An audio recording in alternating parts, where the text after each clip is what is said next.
Ẹ̀yin èèyàn lé ẹ káàbọ̀ sí Mashola Gist TV. Ṣé àlàáfíà ni ẹwà gbogbo lẹ́kọ́? Happy New Week to you. Ọ̀sẹ̀ yìí á tu èmi àti yín lára o. Ayọ̀, ìdùnnú, àlàáfíà ló máa jẹ́ tiwa nínú ọ̀sẹ̀ tí a wọ̀ yìí. Ọlọ́run á gbọ́ àdúrà wa o. Ẹ̀yin èèyàn lé, èyí tí a gbọ́ òun ni bàbá wa. Wọ́n pe ìpàdé pẹ̀lú àwọn elders nínú ààfin wọn. Wọ́n dẹ̀ fi ọ̀rọ̀ wọn múlẹ̀ wípé àwọn ò ní gba ìwà pálapàla ní inú ààfin àwọn nítorí nǹkan tí wọ́n gbọ́ wípé àwọn elders yìí wọ́n ń ṣe láti máa sọ́pọ̀tì ìwà tí àwọn sisi gbogbo yìí ń wù. Gist tí a ṣe ní ọ̀sẹ̀ tó kọjá òun ni nípa elder tí wọ́n ní jàǹbá ṣẹlẹ̀ sí. Bí a ṣe gbọ́ wọ́n ní elder yìí ń sọ fún bàbá wẹ̀rin ńlá wípé kò yẹ kí TADENIKAWO lọ sí Ọ̀yọ́ Túnjí village wípé nítorí ọmọ àǹtí Wahé ló lẹ́tọ̀ọ́ láti lọ sí Ọ̀yọ́ Túnjí village. Wọ́n ní inú bí bàbá wẹ̀rin ńlá wípé kí ló fa gbogbo ọ̀rọ̀ yẹn. Wípé ṣé àwọn ò ní ẹ̀tọ́ láti mú ọmọ àwọn lọ sí ibi tí ó bá wù àwọn ni. Ṣẹ̀dẹ̀ mọ̀ pé parọ́pò wọ́n ti warn kábíyèsí pé kán má máa sọ ọ̀rọ̀ wọn síta fún gbogbo àwọn sisi gbogbo àti àwọn èèyàn lórí ọ̀rọ̀ Queen NAOMI àti TADENIKAWO mọ̀. Nítorí parọ́pò mọ̀ pé ìlara ó ti wà nínú àwọn èèyàn yìí. So wọ́n ní kábíyèsí bínú wípé kí ló dé tí àwọn ò ní ẹ̀tọ́ láti mú ọmọ àwọn lọ síbi táwọn bá fẹ́ mú ọmọ àwọn lọ. Kí ni ti elder yìí tó máa sọ fáwọn pé àwọn ò lẹ́tọ̀ọ́ láti mú TADENIKAWO lọ sí Ọ̀yọ́ Túnjí village.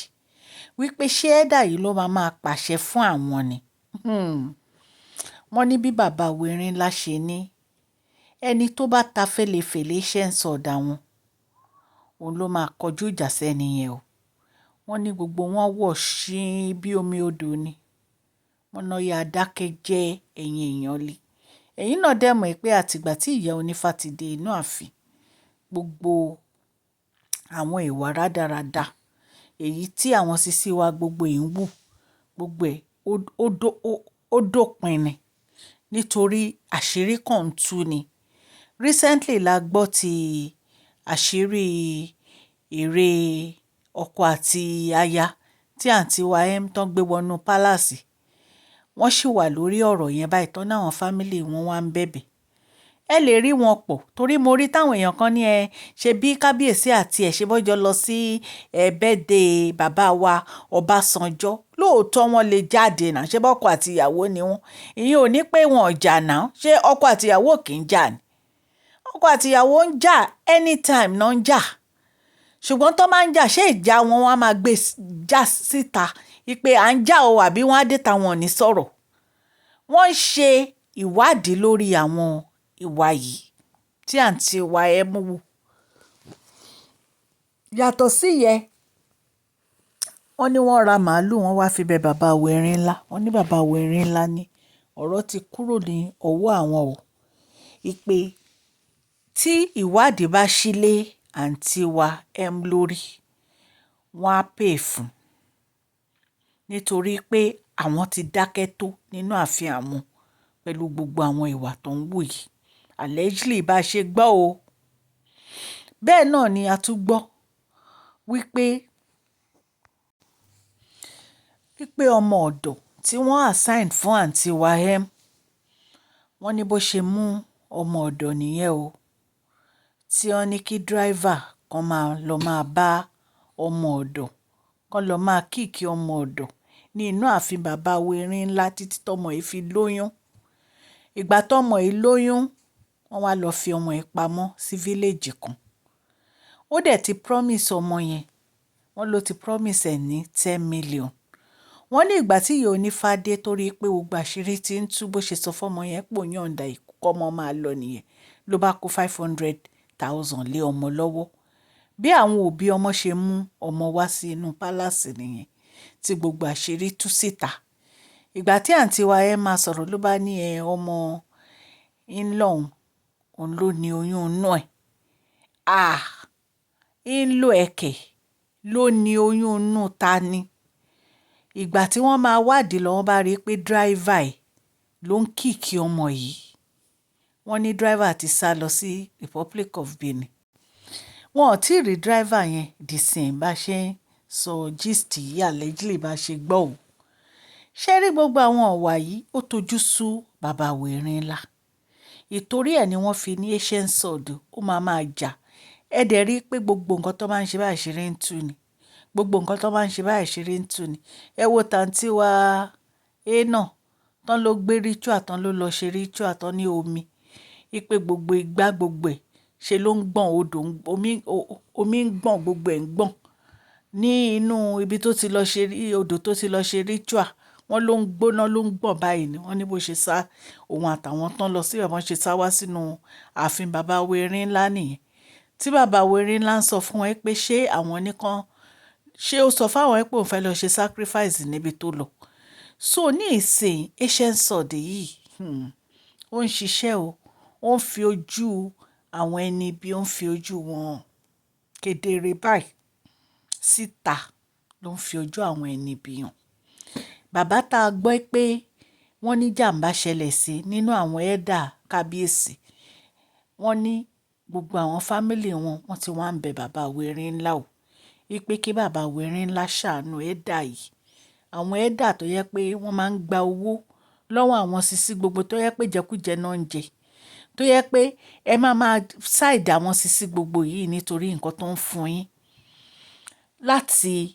má jẹ́ kí kábíyèsí gbé ìgbésẹ̀ lórí ọmọ wọn Tádéníkàwò láti lọ sí Ọ̀yọ́túnjí village kí ló dé enough is enough now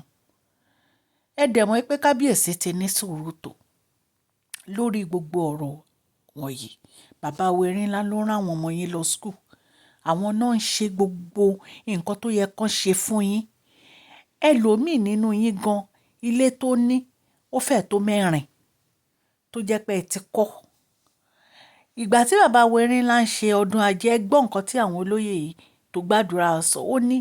ẹni tó bá bàbá wèrè ńlá rìn tí ò bá ṣe rere ipe a jẹ́ pé ẹni yẹn gan ní ìṣòro fún rẹ̀ wọ́n ní kò sẹ́ni tó bá wọn rìn tó yẹ pé ó ń tòṣì pé gbogbo àwọn tó súnmọ́ wọn náà ń ṣe rere ni wọ́n ń gbé ọwọ́ wọn sókè kí wá ló dé kílẹ̀ tó fẹ́ ẹ jẹ́ káwọn náà ní fọkànbalẹ̀ náà inú wọn ò lè dùn kí ọmọ wọn má lè wọ inú ààfin wọn at any time inú wọn ò lè dùn inú wọn ò dẹ̀ lè dùn kán má lè mọ́mọ́ wọn lọ síbi tán bá fẹ́ mọ́mọ́ wọn lọ nítorí pọ́ bá ba lórí ohun gbogbo ni ṣùgbọ́n ancient sword yìí ó ń ṣiṣẹ́ bó ṣe yẹ kó ṣe ìtorí ẹ̀ lẹ́ fi rí àwọn àṣìṣe wa gbogbo tán sọ ewé agbéjẹmọ́wọ́ tán ra jókòó wọn síbi tí bàbá wèrè ńlá fi wọ́n sí kò jẹ́ bó ṣe jẹ́ ẹ̀yin èèyàn mi èyí tá a gbọ́ ní ìta ní ká mú wá fún yín o gist tí mo kọ́kọ́ ṣe mo ti pe gbogbo orúkọ gbogbo àwọn èèyàn tí a ti mú fún prize giveaway mo dẹ̀ máa test ẹ̀ sí orí gist yìí ẹ wo text message lórí gist ẹ máa rí gbogbo ẹ̀ ń bẹ̀ ẹ̀yin tẹ́ bá ti rórúkọ yẹn send account number masholagistv@gmail.com ọlọ́run elédùmarè á nífẹ̀ẹ́ yín o ẹ má gbàgbé pé prize giveaway wa on the 15th of April ló máa close tí a bá rí account number yín by that time tó bá ti di on the 15th prize giveaway close ní ó tún di another 3 months ká tó tún ṣe mí mo dúpẹ́ lọ́wọ́ gbogbo etí tó ń gbọ́ mi mo ṣe máa ń sọ allegedly ní nǹkan tí mo wá torchlight sí mi ìbá bàbá wèrè ńlá gbé inú palace o a dúpẹ́ lọ́wọ́ gbogbo ẹ̀yin ó subscribers fún gbogbo bẹ́ẹ̀ ṣe ń share tẹ́ like tẹ́ comment lórí gist wa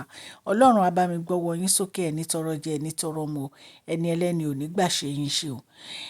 Yorùbá ni à ń sọ lórí ìkànnì yìí, à ń sọ nítorí pé a fẹ́ gbàgbé àṣà àti èdè wa dẹ̀ tún sọ fún ọ̀pọ̀lọpọ̀ àwọn tí wọn ò gbọ́ Gẹ̀ẹ́sì.